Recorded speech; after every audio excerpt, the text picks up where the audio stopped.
그 이후에 청나라 국민 사이에 반영 감정, 그러니까 엔타이 그 잉글리시 센티먼트라고 하죠. 그러니까 반영, 영국에 대해서 반발하는 그런 감정이 격화되겠죠. 당연히 지속적으로 계속해서 전투를 하죠. 그 다음에 뭐 소문 나겠지만 이런 여러 가지 뭐 개항에 대한 요구도 하죠. 그 다음에 불평등한 조약도 체결됐다고 얘기를 하죠. 이렇게 결국 이제 반영 감정이 굉장히 크게 되겠죠. 그래서 반영 감정이 크니까 양국민 간의 충돌이 발생하게 됩니다. 이를 기회로 영국과 프랑스는 좀 더 확대된 시장 개방을 요구하는 내용으로의 조약의 개정과 또 대등 관계를 확실히 보장받는 그를 통해서 자국민 보호를 강하게 요구하게 됩니다.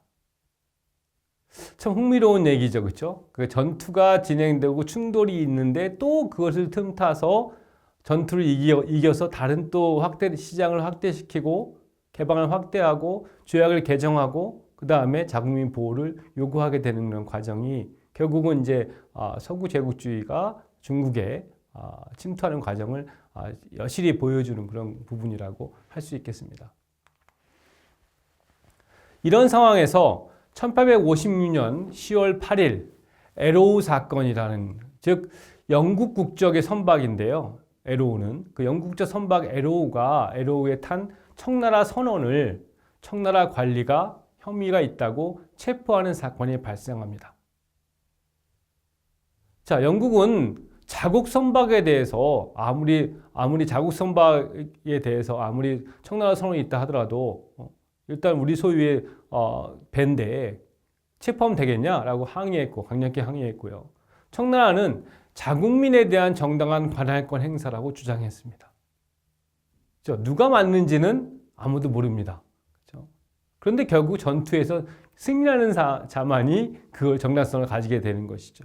이 과정에 결국 전투가 발생했고 청나라군이 초기 전투 한 번만 이겼습니다. 그러자 영국과 프랑스가 반격하고 여기에 미국과 러시아가 합류하게 됩니다. 이제 영국 혼자가 아니고요. 영국과 프랑스, 그다음에 미국과 러시아가 같이 합류하게 됩니다. 이들 연합군이 광동으로 들어가서 광동을 함락시키고 상해로 진격하자 청나라는 이제 큰일 난 거죠. 서둘러서 순차적으로 4개국과 그 4개국과 천진조약 트리티 오브 티엔친이라고 하는 천진조약을 체결하게 됩니다.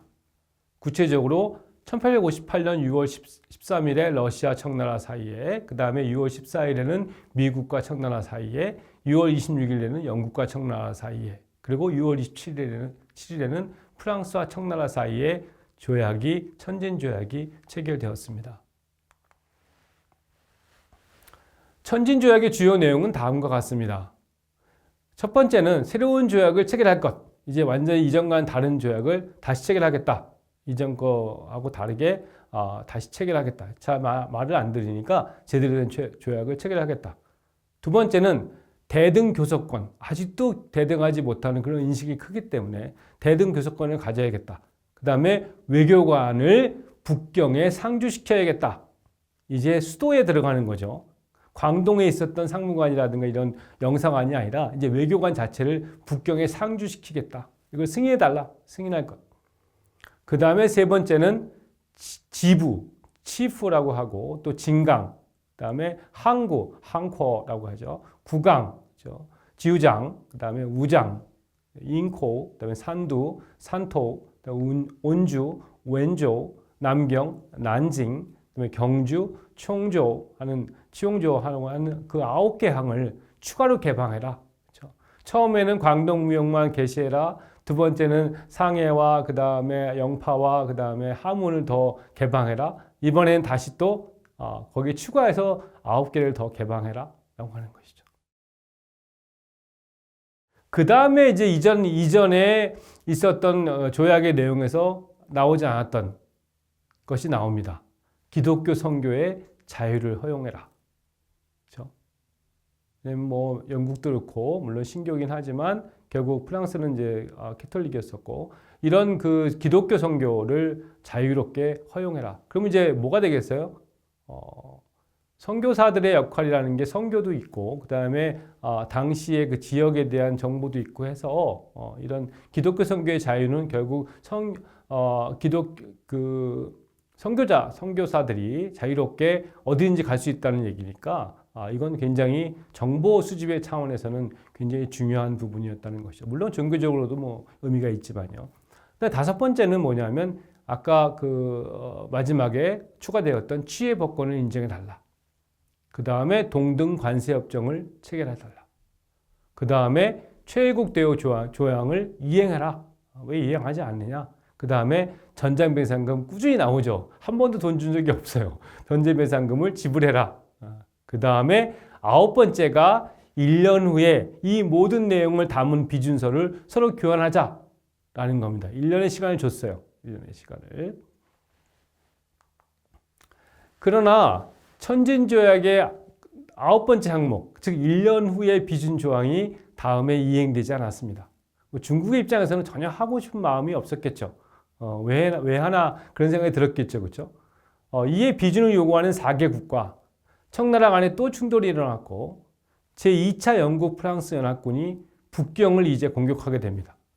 그래서 1860년에 10월 24일 북경조약, 페이킹 컨벤션이 드디어 체결되게 됩니다. 북경조약의 주요 내용은 다음과 같습니다. 첫 번째는 아까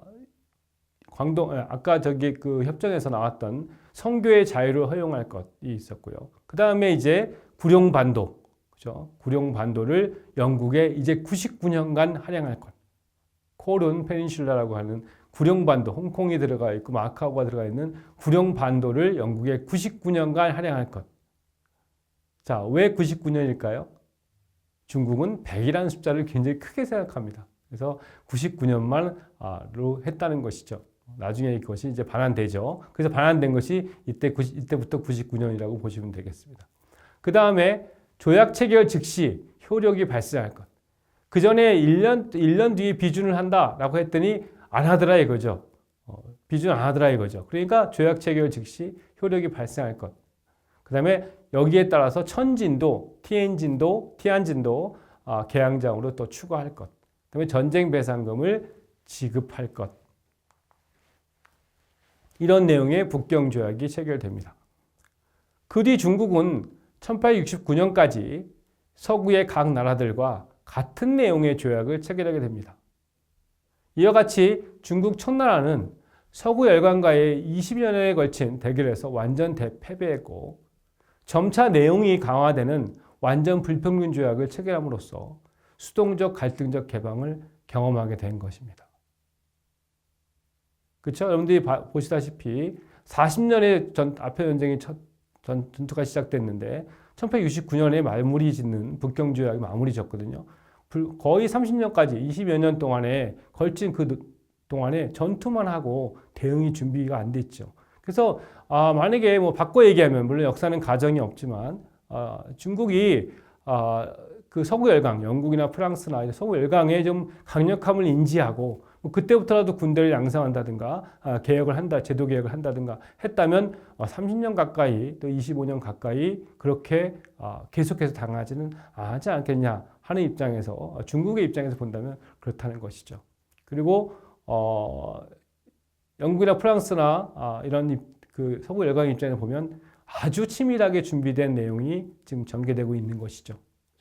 우리가 중국의 문호 개방과 역사를 보는 것은 바로 우리가 종주권을 가지고 있다는 중국과의 관계가 결국 근대 한국의 정치 외교의 가장 중요한 하나의 팩트로 작용하기 때문입니다. 그렇기 때문에 중국을 바라보는 거예요. 한국 정치 외교사를 그대로만 이해하면 그 주변국에 대한 부분의 이해가 없으면 폭넓게 볼 수 없고 그 전후 관계라든가 상관관계를 이해하기 어렵다는 것이죠. 이 부분 잘 아시면서 여러분들 이번에 중국 문호 개방 과정을 살펴보는 것입니다. 이상으로 제3차 시 강의를 마무리하겠습니다.